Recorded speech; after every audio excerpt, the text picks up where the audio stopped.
मुझे लगता है कि जो मोबाइल था वो उसको हीट होने की वजह से वो रुक गया, तो लैपटॉप लगाने में थोड़ा समय लगा और मुझे लगता है कि इस वक्त जो हीट है उसकी वजह से शायद ये मोबाइल बंद हो गया। इसके लिए मैं क्षमा ही मांग सकता हूँ। एक फ्लो ऑफ थॉट होता है वो टूट जाता है। मुझे उम्मीद है कि आप तमाम सारे लोग जो हैं इस बीच में जो कैमरे से मोबाइल से दूर हो गए होंगे वो दोबारा से कनेक्ट कर लें अपने आप को। तो बात यहां पे थी कि मैं किस तरीके से उस वक्त के दौर की बात बता रहा था आपको कि प्रोफेसर हरबंश लाल शर्मा को अलीगढ़ मुस्लिम विश्वविद्यालय ने कुर्सी पे सर सैयद के बैठने नहीं दिया। अब मैं इस बैकग्राउंड से निकल के आया और आने के बाद मैंने दिल्ली में जो भी कुछ अपने जीवन का स्ट्रगल होता है वो सब करते मैंने भी किया। वो पत्रकारिता में भी मैंने देखा कि जिस पर्पस से मैं आया था वो पर्पस तो मुझे लगता नहीं था कि पूरा होगा, लेकिन लगातार मैंने यहां देखा कि यहां भी खूब चरम पर कास्टवाद भी चरम पर है यहां, और आइडियोलॉजी के नाम पर भी जो बैंकरप्सी है वो भी मुझे समझ में आती थी। तो एक पहले से सेट नैरेटिव था, उस नैरेटिव में अगर आप काम कर सकते हैं तो आप बड़े पत्रकार हैं, आप महान पत्रकार हैं। और उस सेट नैरेटिव के खिलाफ अगर आपकी कोई राय है, तथ्यों पे है, तो आपको तब भी तरजीह नहीं दी जाती। एनीवे, लेकिन उसमें 25 साल गुजारे, उस पूरे दौर को देखा और उसके बाद फिर इस्तीफा दिया और फिर लगा कि देश के सामने अपनी बात रखेंगे, पूरी ताकत और ईमानदारी से रखेंगे। अगर देश को अच्छा लगेगा तो इस बात को कहेंगे, नहीं तो कोई हमारी मजबूरी नहीं है, कोई हमारा प्रोफेशन नहीं है कि हमको कोई इससे कमाई करनी है, इससे कोई नया चीज खड़ा करना है। लिहाजा हमको लगा कि देश हमारे साथ खड़ा हो गया है, हमारी बात सुनना चाहता है, हमें सुन करके अपनी बात नैरेटिव बनाना चाहता है, इसलिए हमने अपनी बात की। इसलिए मैंने कहा कि शुरू से हम इस बात के खिलाफ थे कि कोई संगठन बनाया जाए, क्योंकि संगठनों में मैंने देखा है कि आखिर में हजारों संगठन है इस देश में हिंदूवादी, लेकिन उन संगठनों ने अपने अपने नाम, अपने अपनी पहचान से ज्यादा कुछ करने की कोशिश नहीं की है। और हर आदमी को उन संगठनों के कंधे पे रख के सत्ता तक पहुंचने का शौक होता है, जो मेरे अंदर कतई किस्म का नहीं है। और मेरे साथ में न जीटी बख्शी का है, न RSN सिंह साहब का है, न सुशील पंडित का है, न मेजर गौरव आर्या का है, न कैप्टन सिकंदर रिजवी का है, न ललित अंबरदार का है, न अंकुर का है। तो मैंने कहा फिर इस देश में ऐसे लोग बोले ताकि उनके ऊपर यह न लगे कि साहब हम किसी खास सोच से बोलते हैं, खास एजेंडे को चलाते हैं। हां, हम दावे से कहते हैं कि हमारा एजेंडा है, हमारा नैरेटिव है, हमारा नैरेटिव है हजारों लाखों साल पुरानी सनातन सभ्यता दोबारा से स्थापित हो, सनातन स्थापित हो, भारतवर्ष के गद्दार मारे जाएं, वो गद्दार किसी मुखौटे, किसी मजहब के अंदर हो, उनका सफाया हो। भारत के संविधान से चलेगा, भारत किसी किताब से नहीं चलेगा, भारत भीड़ तंत्र के सामने नहीं झुकेगा। भारत की सेना और पुलिस का सम्मान हो, जो पुलिस पे पत्थर उठाए उसे गोली मार देनी चाहिए, जो सेना पे पत्थर मारे उसे गोली मार देनी चाहिए। इसमें उसका रंग, उसका मजहब नहीं देखा जाना चाहिए। हां, हमारा एजेंडा है और यही एजेंडा है और यही रहेगा मरते दम तक। हम अपने एजेंडे को नहीं बदलेंगे। वो किसके फेवर में है, किसके फेवर में नहीं है, ये हमारा एजेंडा नहीं है। ये कुछ लोग खुश हो जाएंगे, कुछ लोग नाराज हो जाएंगे। जिसको नाराज होना हो वो कल की जगह आज नाराज हो जाए। हम अपने कल के किसी की खुशी के लिए वर्तमान को खराब नहीं कर सकते। हमारे 70 सालों में इस देश के अंदर कुछ लोगों को खुश करने के लिए, कुछ लोगों का भरोसा पाने के लिए आपने इस देश की धरती के 2 टुकड़े कर दिए। आपने इस देश के अंदर, संविधान के अंदर गैर कानूनी धाराएं बना के रख दी। आपने इस देश के समाज को इंफिनिटी कॉम्प्लेक्स में लाके रख दिया। और क्यों? कि उनकी गिनती ज्यादा है। अगर अक्लमंद, पढ़े लिखे, शांति प्रिय देश और शांति चाहने वाले लोगों की गिनती ज्यादा है तो क्या बुराई है?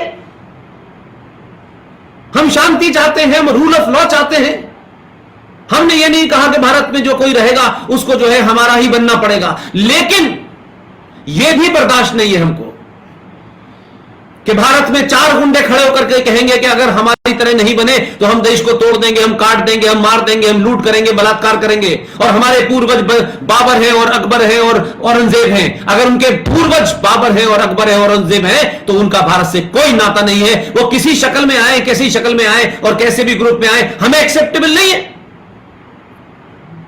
यह मुल्क मजहब के नाम पे बना था। तो जब मजहब के नाम पे बना था तो मजहब के हिसाब से बंटवारा होना चाहिए था, फिर ये झूठ हमारे पूर्वजों ने क्यों बोला?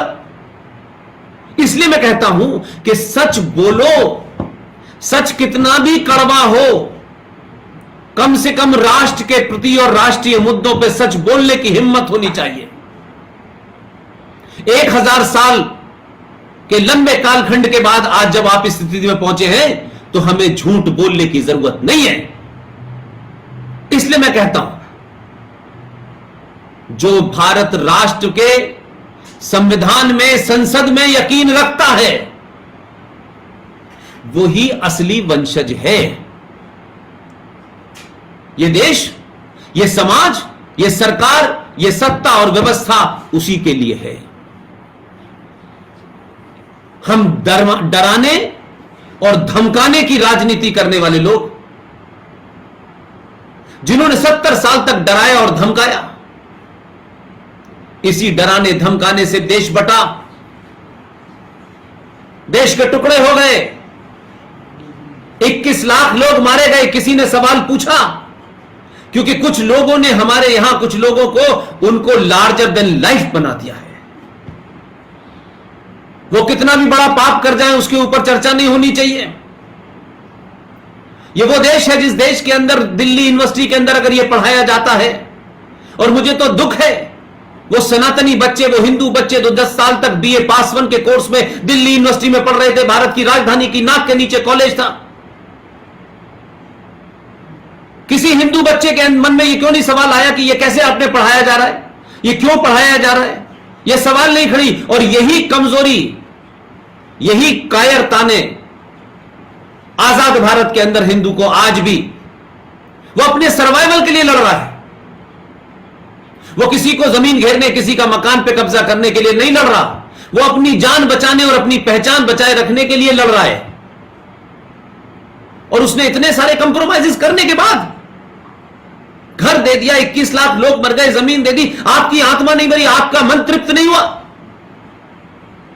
माफ कीजिएगा, अगर आपकी मन तृप्त नहीं हुआ पाकिस्तान और बांग्लादेश लेने के बाद, आपका अगर आज भी एजेंडा है कि भारत के अंदर दारुल हर्ब से दारुल इस्लाम बनाएंगे, तो याद रखे हर वो आदमी, जो लोग दारुल हर्ब से दारुल इस्लाम बनाने की लड़ाई लड़ रहे हैं, उनके साथ जो भी खड़ा होगा वो भी गद्दार है, वो भी इस देश के राष्ट्र विरोधी है। हम सब अपना कर्म कर रहे हैं। जो भी है, जो प्रत्यक्ष रूप से, अप्रत्यक्ष रूप से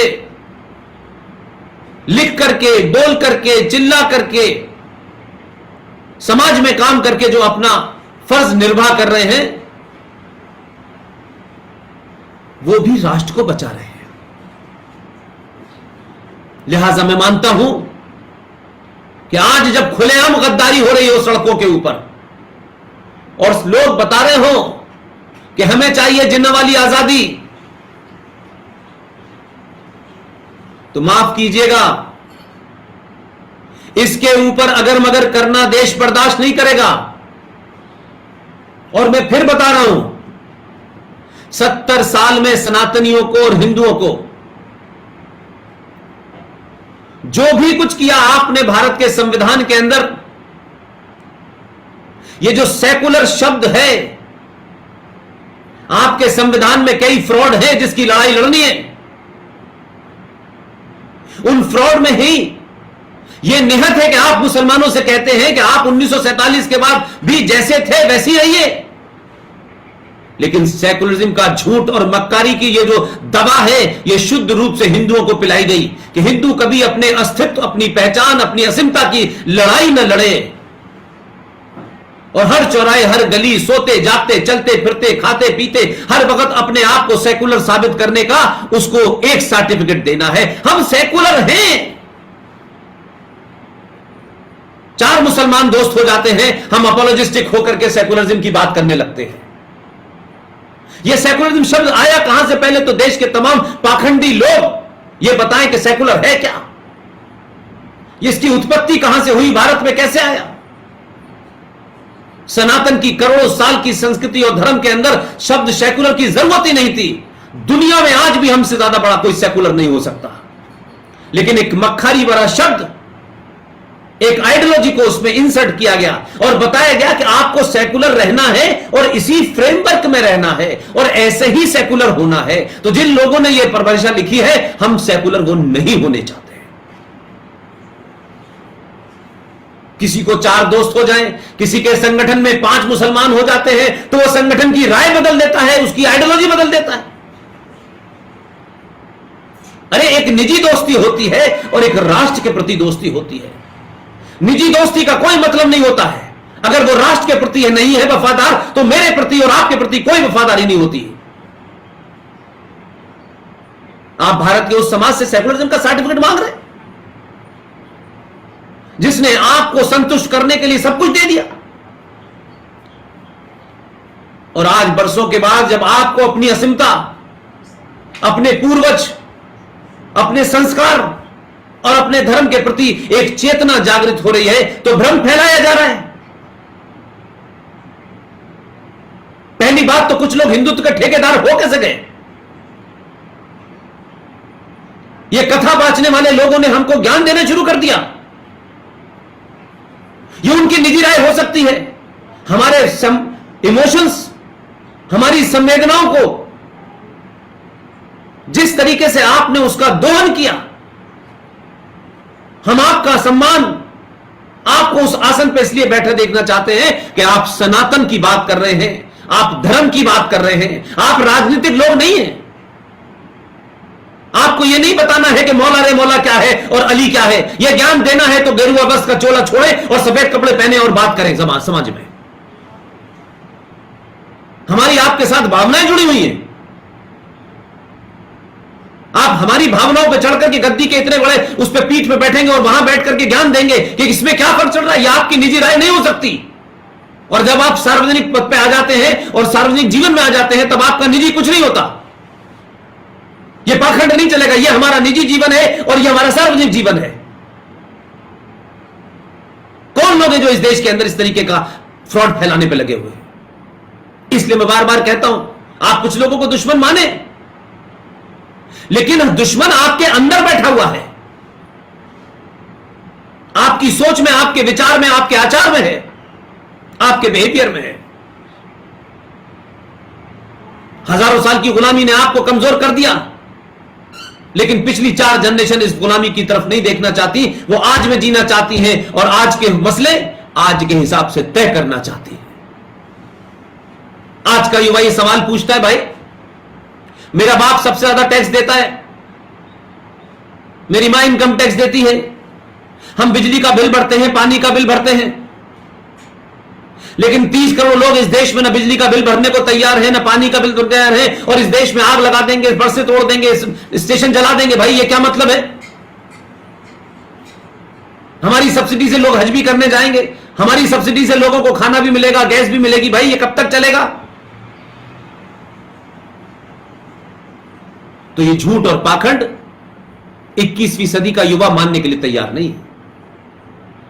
इसलिए बात तथ्यों पे होगी, और जिसको ये तथ्य पसंद नहीं आते, जिनको इन तथ्यों से परेशानी होती है, वो फिर हमारे साथ नहीं है और हम उनके साथ नहीं है। अगर इस देश में जफरुल इस्लाम जैसा ब्यूरोक्रेट संवैधानिक पद पर बैठने के बाद, अगर उपराष्ट्रपति के पद पर बैठने वाला हामिद अंसारी मरदूद, मुनाफिक, मक्कार, दंगाई, जिहादी भारत के संविधान के उच्च पद पर बैठता है और पद से उतरते ही कहता है कि मुसलमान डरे हुए हैं, तो दिल्ली का माइनॉरिटी कमीशन का चेयरमैन जो पढ़ा लिखा है, ब्यूरोक्रेट है, ये किसके एजेंडे पे काम कर रहे हैं? क्योंकि हिंदू न चीजों को पढ़ता है, न पढ़ के उनकी एनालिसिस करता है। तो जो लोग बिना तथ्यों के अपनी भावनाओं पे कोई नैरेटिव बना लेते हैं, ये उन्हीं के बनाए नैरेटिव हैं। हिंदू मुस्लिम भाई भाई, गंगा जमुना तहजीब, हमारे पुरखे तुम्हारे पुरखे। यह कायरता की निशानी है कि आप सच बोलने से डरते हैं और आप किसी को खुश करने के लिए अपना तिलक बंद कर देते हैं, चुटिया बंद कर देते हैं, धोती बंद कर देते हैं कि नहीं हमें सबका दिल जीतना है। तो दिल तो इस देश में, इसी देश के इतिहास ने, पृथ्वीराज चौहान ने भी 16 बार दिल जीता था भाई। किसने नहीं जीता था? गुरु गोविंद सिंह ने भी जीता था। यह दिल जीतने की ख्वाहिश जिनको है उनको रहे, लेकिन अब जिनको इस देश में रहना है उन्हें इस देश की मेजॉरिटी का दिल जीतना है। और जब तक मेजॉरिटी संतुष्ट नहीं होती यह देश नॉर्मल नहीं रहेगा। एक देश में एक खुलेआम गुंडागर्दी करेगा, एक पार्लियामेंट में गुंडागर्दी करेगा कि भरे पार्लियामेंट के अंदर सत्र के अंत में जब वंदे मातरम हो रहा होगा, एक जिहादी, एंटी मुस्लिम, एंटी हिंदू, संबल का एमपी शफीकुर रहमान बख्श सबके सामने खड़े होकर निकल के चला जाएगा लोकसभा से कि मेरा वंदे मातरम में यकीन नहीं है। अगर तुम्हारा वंदे मातरम में यकीन नहीं है, जो भारत के संविधान का हिस्सा है और पार्लियामेंट के अंदर वो बचता है, तो फिर तुम्हें इस पार्लियामेंट पे बैठने का भी तुम्हें हक नहीं है। इसलिए हम मेजॉरिटी में हैं। हमने अपने कभी मेजॉरिटी होने का ना घमंड किया ना दम्भ भरा, लेकिन हम मेजॉरिटी में हैं इसलिए हम पिटने के लिए नहीं बने हैं। हम मेजॉरिटी में हैं इसलिए कायर बनने के लिए नहीं बने हैं। हम मेजॉरिटी में हैं तो हम सच बात नहीं कहेंगे। हमें मालदा में डराओगे, हमें कश्मीर से मार के निकाल दोगे, हमें कैराना में डराओगे, हमें संबल में, मेरठ में, मुरादाबाद में, अलीगढ़ में, आजमगढ़ में, सब जगह तुम हमारी हत्याएं करोगे, लेकिन हम मेजॉरिटी में हैं इसलिए हमें नहीं कुछ कहना चाहिए। ये पाखंड जब तक हम जैसे लोग हैं नहीं चलने देंगे। ये गलतफहमी लोग दिमाग से निकाल दें। ये 21वीं सदी का सनातनी और हिंदू है। उसने वो किताबें नहीं पढ़ी हैं जो इरफान हबीब ने या रोमिला थापर ने या आर एस शर्मा ने लिख दी हैं। इसके पास पढ़ने के बहुत सारे सोर्स ऑफ इंफॉर्मेशन है। इसके पास बहुत सारी और दूसरी इंफॉर्मेशन है दुनिया की जो कोई रोक नहीं पा रहा है। और जब इंफॉर्मेशन आती है आपके पास और जब आप इंफॉर्मेशन को करेक्ट तरीके से पहुंचती है तो उसकी एनालिसिस भी ठीक होती है, और जब उसके पास इंफॉर्मेशन ठीक होगी उसका इंटरप्रिटेशन भी ठीक होगा। यूं ही देश में बदलाव नहीं हो रहा, और बदलाव को मैं सत्ताओं तक सीमित नहीं रखता। हमारे देश में एक ट्रेंड बन गया था कि सत्ता बदलेगी तो समाज बदल जाएगा, क्योंकि सत्ता की दलाली करते करते इस समाज ने, सत्ता की चाटुकारिता करते करते इस समाज ने यह भूल गए कि सत्ता समाज नहीं बनाती है। मैं मानता हूं पहले समाज के सोचने का नजरिया बदलता है, निगाह के सामने जो तस्वीर आती है वो बदलती है। अब उस तस्वीर में चाचा नेहरू नहीं है, उस तस्वीर के अंदर सुभाष चंद्र बोस हैं, छत्रपति शिवाजी महाराज हैं, वीर सावरकर हैं। और तस्वीर बदलने से जहन बदलता है, जहन बदलने से दिल बदलता है, और दिल बदलने से आप बटन बदलने की शक्ति में बटन भी बदल जाता है।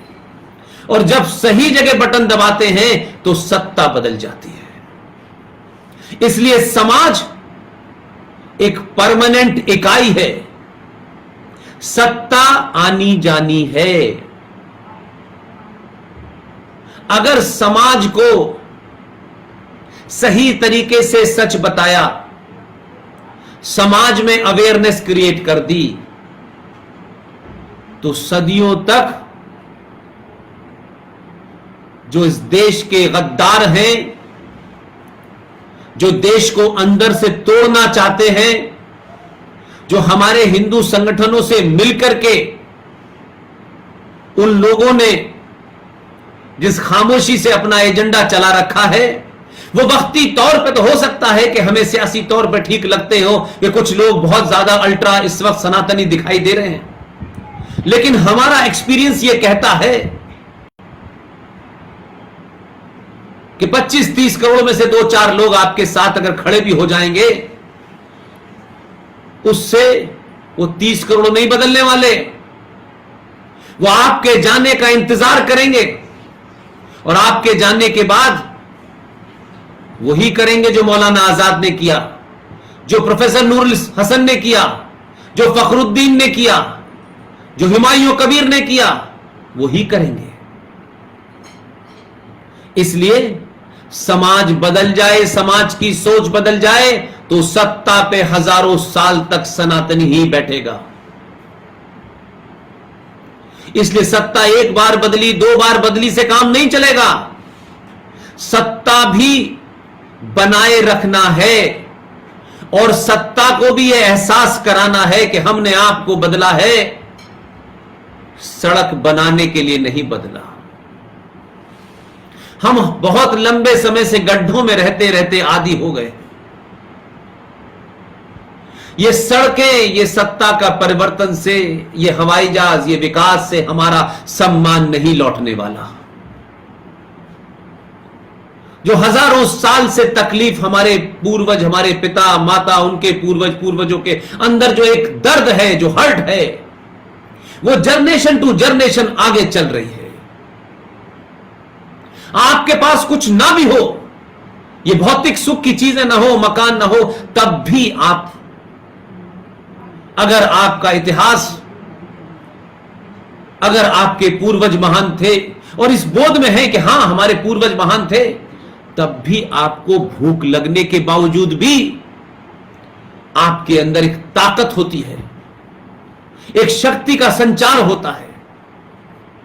इसलिए आप हर संकट से लड़ लेते हैं। मगर आप सब कुछ है आपके पास, एक इंफिनिटी कॉम्प्लेक्स में जीने वाली कौम, एक कुंठाग्रस्त कौम कभी बहादुर नहीं बनती। वो समझौते करती है, जीने के नए नए रास्ते निकालकर समय तो काट लेती है। इसलिए कहीं कोई दंगाई, कोई जिहादी आपका घर जलाता है, आप वहां से भाग करके कहीं और चले जाते हैं। आपकी बेटी को उठा के ले जाता है, आप कंप्रोमाइज कर लेते हैं। आप प्रतिकार नहीं करते, न शब्दों से करते, न इंटेलेक्चुअली करते, न समाज में करते। आपको लगता है कि कहीं मुझसे कोई नाराज ना हो जाए। सनातनियों, तुम्हें कब से डर हो गया कि कोई व्यक्ति विशेष तुमसे नाराज हो ना हो? तुम उसकी चिंता करोगे जिसने तुम्हें पैदा किया है, वो तुमसे नाराज ना हो जाए। अगर तुम्हें उसकी नाराजगी की चिंता होगी तो दुनिया में कोई तुमसे नाराज हो जाए, उसका कोई फर्क नहीं पड़ सकता। इसलिए मैंने कहा कि आज मैं देखता हूं छोटी छोटी बात पर, नहीं साहब हमें ऐसा रहना है, ऐसा दिखना है, हमें ऐसा नहीं कहना, हमें फला करना है, मैं इसमें यकीन नहीं रखता। बहुत लोग बड़ा दावा करते हैं, अरे मेरा बचपन से लेके मेरी जवानी और जवानी के बाद से इतने समय तक जिन सबको पिछले 50 साल में कमाया था, दोस्ती में, मोहब्बत में, घर में, पड़ोसी में, सब मेरे खिलाफ हैं, सब मेरे साथ नहीं है। मैंने चिंता नहीं की। मैंने कहा कोई मेरे खिलाफ हो जाए, मुझे उसकी चिंता नहीं है, राष्ट्र मेरे साथ रहना चाहिए। एक दो लोगों से अपोलोजिस्टिक हो जाते हैं लोग, आप ऐसा बोलिए, ऐसा मत बोलिए, ऐसा करिए, वैसा करिए। मैं राजनीतिक व्यक्ति नहीं हूं, वोट बैंक की राजनीति करने नहीं आया हूं। मैं, मुझे किसी को खुश नहीं करना है। जिसको मेरी बात अच्छी लगेगी वो जरूर खुश होगा, और जिसके मंसूबों को मैं कुठाराघात कर रहा हूं, जिनके मंसूबों को मैं एक्सपोज कर रहा हूं, उन्हें मैं नहीं अच्छा लगूंगा। उनके अच्छा लगने और नहीं लगने से मैंने जन्म नहीं लिया है। लिहाजा जब मैं इस बात की चिंता नहीं करता कि मुझे भाषा की शालीनता और शब्दों की मर्यादा के बीच में अपनी बात कहनी है, तथ्यों से कहनी है, पूरे जोर से कहनी है, पूरे यकीन से कहनी है, तो मुझे किसी की चिंता नहीं होती। इसलिए कपिल भाई ने जो काम किया है वो काबिल तारीफ काम है। मैं कपिल भाई को, उनकी टीम को और हजारों हजार संघ के कार्यकर्ता, हजारों हजार संघ के प्रचारक जो दुनिया भर में हिंदुत्व की और सनातन की रोशनी जगाने के लिए पीढ़ी दर पीढ़ी खप रही है, यह सिलसिला बंद नहीं होना चाहिए, यह सिलसिला चलते रहना चाहिए। जिस बुनियाद पे 1925 से हम चले थे, हमारे पूर्वज चले थे, यह यात्रा नहीं रुकनी है। इस यात्रा में रास्ता कैसा भी हो, रास्ते बदले जा सकते हैं, रास्तों से थोड़ा दाएं बाएं हुआ जा सकता है, लेकिन लक्ष्य नहीं बदलना चाहिए। आज पूरे देश में बहुत सारे लोग बोलते हैं, अपनी बात कहते हैं, हमसे भी पूछते हैं, हम भी खुलेआम कहते हैं भाई। बहुत लोगों ने कहा हमारे जीवन के 12 साल पाकिस्तान की नौकरी करने में कटे, लेकिन सवाल खड़ा हुआ कि पाकिस्तान नौकरी करने वैसे ही गए थे जैसे बीबीसी में नौकरी करते थे। लेकिन हमारे विरोधियों ने, जब हमने पाकिस्तान नौकरी की, तो बहुत सारे वो लोग जो बड़े अल्ट्रा अपने आप को बहुत महान कहते हैं, उन्होंने तब भी हमारे ऊपर आरोप लगाया कि आप तो आईएसआई के एजेंट हैं। हमने कहा आईएसआई के एजेंट हैं और आपके पास खबर है, तो आपको किसी ने रोका है इस देश में पुलिस के पास जाके बताने के लिए, लेकिन वो अपने अल्टीरियस मोटिव के लिए ये आरोप लगाते हैं। किसी का कद छोटा ना हो जाए, कहीं हमसे बड़ा ना बन जाए।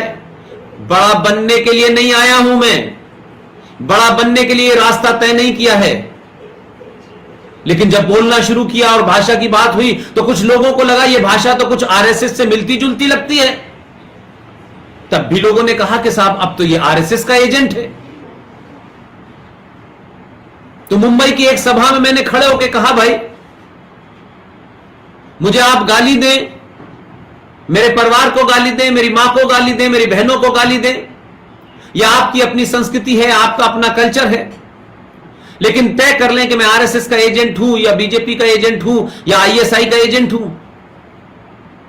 लेकिन मैंने उनसे बड़े शब्दों में साफ कहा, उस दिन के बाद से लोगों ने कहना बंद कर दिया। मैंने साफ साफ कहा,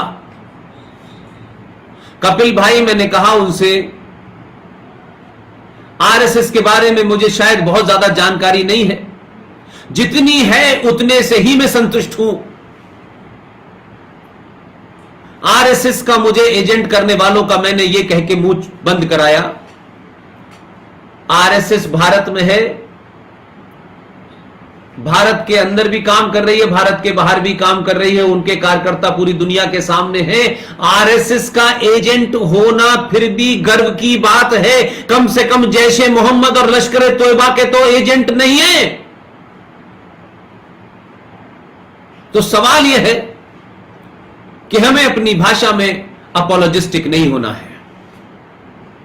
यह जो आरोप लगता है, यह राइट विंग सरकार आ गई है, नाथूराम गॉडसे के हत्यारों की सरकार आ गई है, इससे विचलित नहीं होना है।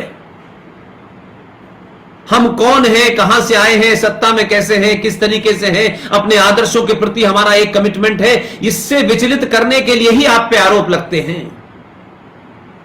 और जब जब आप पे आरोप लगते हैं, आप अपना रास्ता बदल देते हैं, तो वो तमाम सारी ताकतें कामयाब हो जाती हैं। दुनिया में उन्हीं की इज्जत होती है जो अपनी बात और अपने लक्ष्य से डिगते नहीं हैं। मैं कुछ सोच के, कुछ समझ करके इस रास्ते पे चला हूं। मेरा बार बार कहना है कि जब तक मेरी सांस चल रही है, तब तक बिना किसी हिचक के, हिचकिचाहट के, इन धमकियों के बीच भी यह यात्रा रुकने वाली नहीं है। लोग सवाल उठाते हैं मुझसे, राजीव दीक्षित जी कैसे चले गए, कमलेश तिवारी कैसे चले गए। मैंने कहा मैं नहीं जानता उन विचारों के बारे में, न किसी से मिला हूं, न मैंने किसी को देखा है। जिस जमाने वो थे उस जमाने में पत्रकारिता में था। लेकिन एक सवाल पूछता हूं मैं, यह हमारे समाज की जिम्मेदारी है कि colonel R S. Singh, colonel G T. Bakshi, major Gaurav Arya, Sikandar Rizvi, Lalit Ambardar, Sushil Pandit, इनकी सुरक्षा उस समाज को लेनी चाहिए जो समाज ये मानता है कि ये वो बात तथ्यों पे कह रहे हैं कि इनकी बात को काटा नहीं जाएगा। अगर समाज जिम्मेदारी नहीं लेगा तो ये मरने और मारने का सिलसिला चलता रहेगा। लोग आएंगे चले जाएंगे, और जो समाज जब अपने नेतृत्व करने वाले लोगों के प्रति उनके मन में श्रद्धा नहीं होगी और यह मैसेज नहीं होगा कि अगर इनको किसी ने छुआ तो समाज में इसका बड़ा रिएक्शन होगा, और अगर आप ये एहसास कराने में दूर रहे तो यह सिलसिला रुकेगा नहीं। स्वामी श्रद्धानंद की हत्या हुई, यह सिलसिला तब से चल रहा है। इसलिए पालघर की हत्या से पहले की घटना को भी हमें याद रखना चाहिए कि इस देश में एक विदेशी महिला आती है, कैसे वो इस देश के सत्ता के सबसे बड़े परिवार में इंडक्ट होती है, और उस परिवार में आने के बाद इंदिरा गांधी चली जाती है, उसका देवर चला जाता है, फिर उसका पति चला जाता है, और फिर किस तरीके से 10 साल तक अप्रत्यक्ष रूप से वो राज्य करती है। लेकिन जो लोग पालघर की घटना पे चिंता होना चाहिए। लेकिन सवाल सबसे बड़ा क्या है, पालघर की घटना वहां हो रही है, उन ताकतों के जमीन पर हो रही है, इसलिए हमें अचंभित नहीं होना चाहिए। हमें इस बात का मनन जरूर करना चाहिए कि हमारे सनातनी धर्म के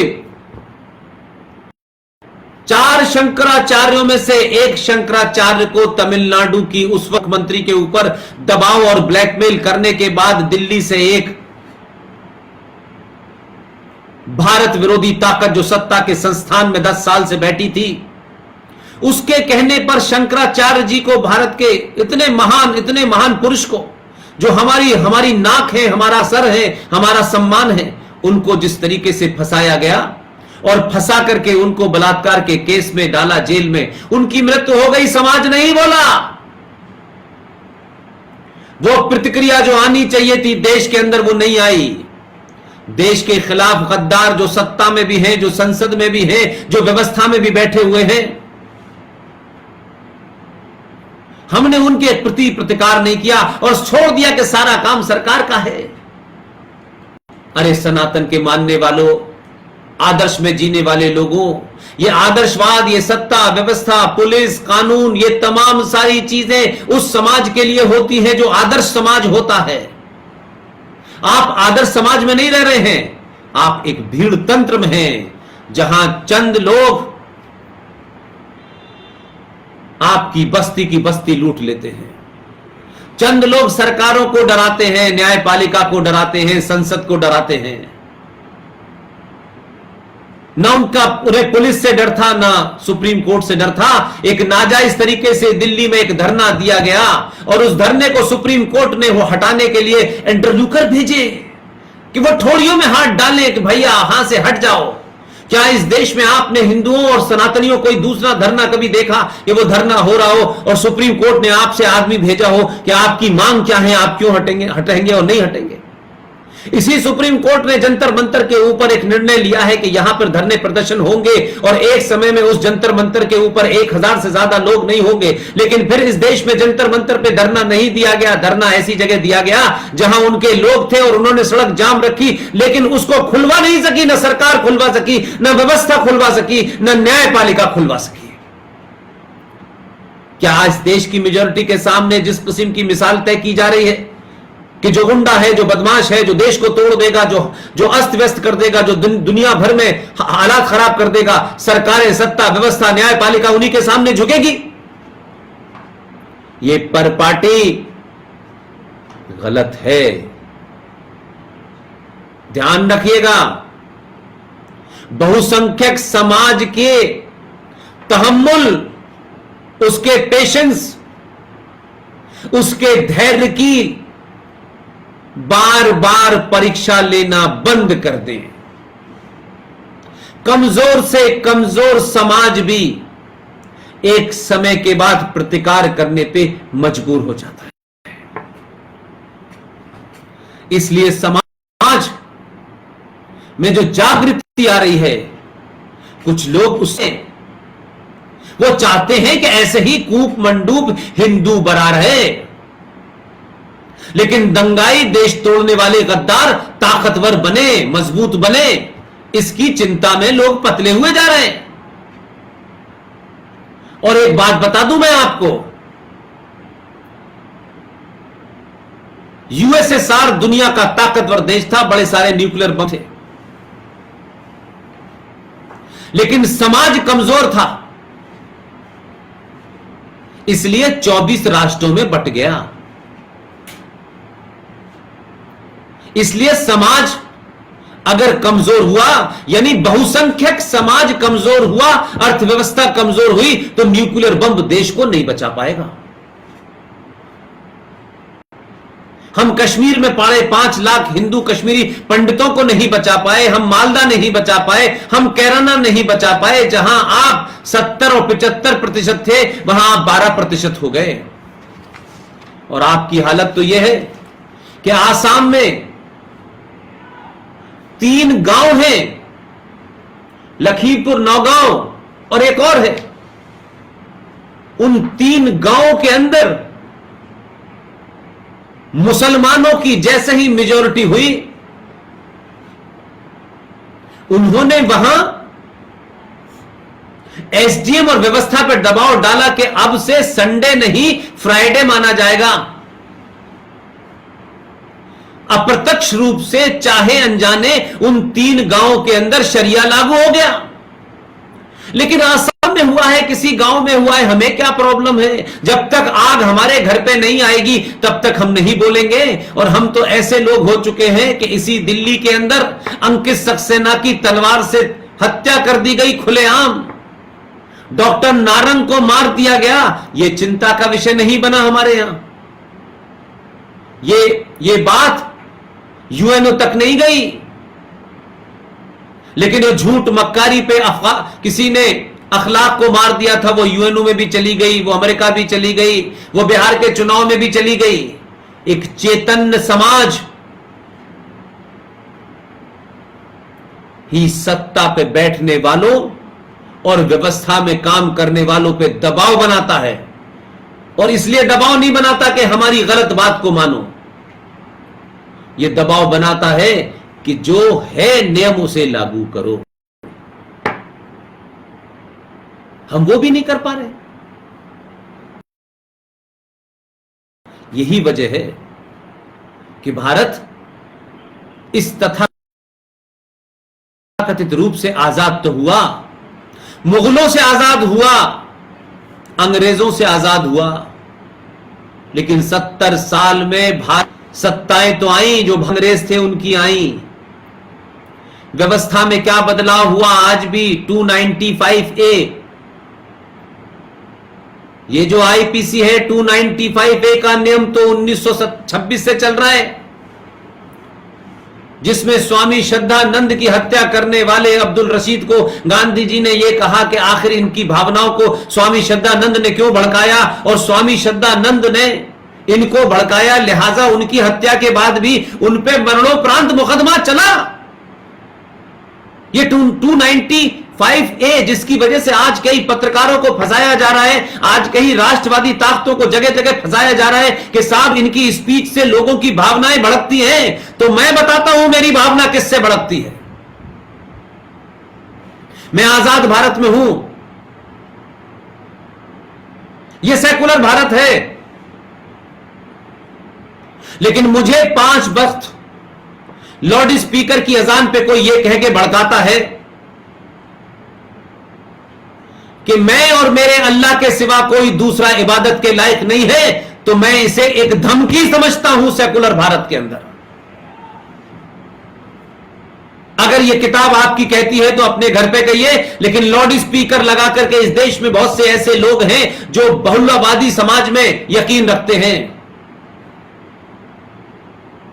जो आपके पैगंबर और उसमें यकीन नहीं रखते, और आपकी यह थ्योरी है कि अल्लाह के सिवा किसी की इबादत नहीं हो सकती, तो बहुत सारे ऐसे भी हैं जो अल्लाह की भी इबादत नहीं करते हैं, तो उनके लिए जगह नहीं है। तो 5 वक्त आप मुझे धमकाएंगे आज इस सेकुलर भारत में, चिल्ला चिल्ला करके मुझसे कहेंगे कि आप ये बात मानिए। मेरी भी भावनाएं भड़कती हैं, ये बंद होना चाहिए। एक तरफा भावनाएं इस देश में कदर करते करते देश का हिस्से टूट गए, लाखों लोग मर गए, फौज में हमारे लोग ही मरते हैं, पुलिस में हमारे लोग ही मरते हैं। हम आतंकवादियों से भी निगोशिएट करते हैं, हम उन आतंकवादियों के पैरोकार संसद में पहुंचते हैं, विधानसभाओं में पहुंचते हैं, हम उसके बाद भी एडजस्ट करते हैं। लेकिन यह गलतफहमी है कि ताजमहल की टिकट बिकती है, उससे भारत सरकार चलती है। तो जिनको ताजमहल इसलिए प्यारा है कि ये किसने बनाया, जिनको बाबर प्यारा है, औरंगजेब प्यारा है, भाई मेरे वो औरंगजेब को चाहने वाले औरंगजेब के साथ चले जाएं। औरंगजेब गद्दार था, देश के खिलाफ था, एक आतंकी मुसलमान था, जिहादी मुसलमान था, जिसने भारत को तोड़ा, यहां की जमीनों को बांटा, मंदिरों को तोड़ा, इस यहाँ की संस्कृति को तोड़ा। वो भारत का नहीं हो सकता, जो उनको मानेगा वो भी भारत का नहीं होगा। लिहाजा आज जिस तरीके से बातचीत में क्रम टूटा और गर्मी के कारण वो मोबाइल बंद हो गया, उस विलंब के लिए मैं माफी चाहता हूं। लिहाजा मेरी आप सबसे विनती है, कमल भाई से गिनती है कि आप जो कार्य कर रहे हैं उसे पूरी ताकत से करिए। न किसी से डरने की जरूरत है, न किसी को खुश करने की जरूरत है। सिर्फ राष्ट्र आपसे नाराज ना हो, इसकी चिंता करिए। और आपने मुझे बुलाया, इस देश में मुझसे भी बेहतर बोलने वाले, इस देश में मुझसे भी ज्यादा अच्छी काम करने वाले लोग मौजूद हैं।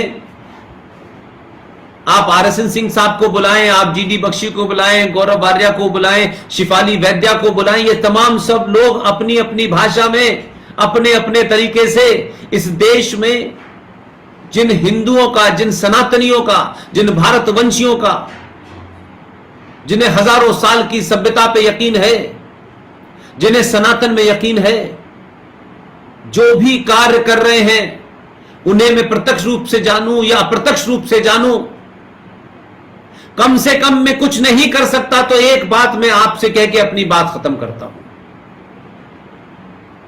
आप किसी को निजी तौर पे जानते हैं नहीं जानते हैं, इसका महत्व नहीं है। और आज के युग में निजी तौर पे मुलाकात की भी जरूरत नहीं है। और क्या वजह है कि आज आप मुझसे बात कर रहे हैं और आपके सामने साथ में इतने सारे लोग जुड़े हुए हैं। मैं उनको जानूं या न जानूं, लेकिन वो मेरे विचार जानते हैं और मैं आपके विचार जानता हूं। यही सबसे बड़ा महत्वपूर्ण है। लेकिन इसीलिए मैं फिर बात अपनी कहता हूं कि अगर वो शख्स जो बोल सकता है वो बोले, जो लिख सकता है वो लिखे, जो चिल्ला सकता है वो चिल्लाए, और अगर इन सब में भी वो नहीं कुछ करने में समर्थवान है तो जो चिल्ला रहे हैं उनके साथ खड़े हो जाइए। यह मत पूछिए कि मैं पुष्पेन जी को नहीं जानता, मैं आरएसएन सिंह साहब को नहीं जानता, मैं शिफाली वैद्या को नहीं जानता। इसकी महत्व नहीं है। अपने लोगों की पीछे पीठ पीछे खूब तारीफ कीजिए, उनके सामने कीजिए जिनसे इन लोगों को चिढ़ है। यह तारीफ ही करोड़ों रुपए में मिलती है, इसे कोई खरीद नहीं सकता है। इसलिए हम कहां बैठे हैं, कहां नहीं बैठे हैं। हम पिछले 3 साल पहले पत्रकारिता में थे, प्रेस क्लब ऑफ इंडिया के 4 बार इलेक्टेड सेक्रेटरी जनरल थे। हम उस वक्त एक रोल में थे, आज हम दूसरे रोल में हैं। जिस रोल में हैं उस रोल में यह जरूरी नहीं है कि हम किसी संगठन की सदस्य हो न सदस्य हो। जरूरी नहीं है कि सब कुछ वो हमारे हिसाब से कर रहे हो, और हमारे हिसाब से करने के लिए वो संगठन बने भी नहीं है। उनकी अपनी सोच है, उनकी अपना विजन है, उनका अपना इंफ्रास्ट्रक्चर है, लेकिन बिना जाने भी उनके बारे में कोई अशब्द, कोई ऐसी भाषा, कोई ऐसे शब्दों का चुनाव जो उनकी इस पूरी मुहिम को कमजोर करती हो, नहीं बोलना है। हम नहीं भी जानते हैं तब भी नहीं बोलना है। हम ये मानने कि जो कुछ भी कर रहे हैं उसमें वो एक बड़ा काम कर रहे हैं, अपना रोल प्ले कर रहे हैं। किस तरह कर रहे हैं, कैसे कर रहे हैं, यह विवाद का मामला नहीं है। सब लोग एक ही तरह सोचेंगे यह भी नहीं है, सब लोगों का एक ही रास्ता होगा यह भी तय नहीं है, लेकिन सब लोगों की मंजिल एक है, यह महत्वपूर्ण है। कपिल भाई और आपके साथी, हमारा परिवार, प्रोफेसर डॉक्टर पीके सिंघल साहब, वो हमारे दोस्त भी हैं। कई संगठनों में मैं उनका नाम देखता हूं, वो मार्गदर्शन मंडल के रूप में आते हैं। सारे लोग, राजीव भाई, मेजर भाई, कपिल भाई, योगेश सैनी साहब, राजकुमार गोयल जी, आपका बहुत बहुत धन्यवाद कि आपने मुझे सुना और मुझे मौका दिया कि मैं अपनी बात आप तक कह पाऊं। मेरे विचार बड़े सख्त हैं, एकदम साफ हैं। मैं कभी भी कोई बात किसी किस्म मुलम्मे में लपेट के नहीं कहता। जो है वो है और जो नहीं है वो नहीं है। ये ब्लैक एंड व्हाइट का दौर है, ये ग्रे एरिया का दौर नहीं है। मैं वो भी हूं, मेरा नाम शब्बीर कुमार है, या तो मैं शब्बीर हूं या मैं कुमार हूं। ये जो मुनाफकत है ये नहीं चलने वाली है। मेरा नाम ये है, मुझे आपसे कुछ लेना नहीं है। अच्छा लगता है तो मेरे नाम को और मेरी पहचान को और मेरे संस्कारों को और मेरे धर्म को आप एक्सेप्ट करें, उसी में मैं आपके लिए नहीं बदलूंगा और आप मेरे लिए नहीं बदलिए। लेकिन आप मुझे बदलने के लिए धर्म परिवर्तन करेंगे तो मैं ये होने नहीं दूंगा।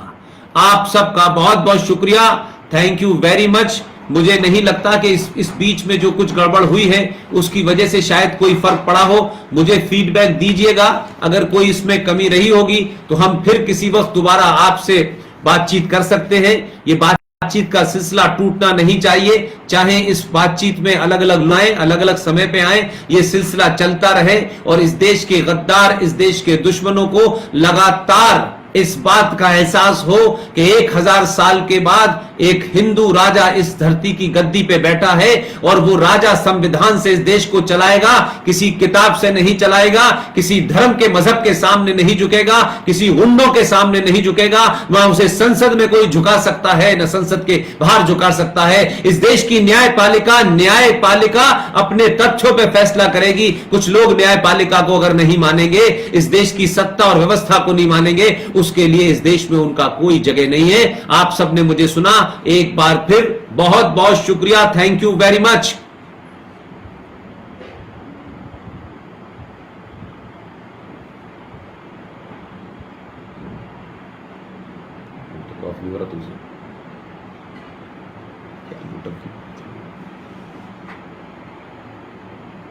लाइव नहीं बंद हो रहा तुमसे।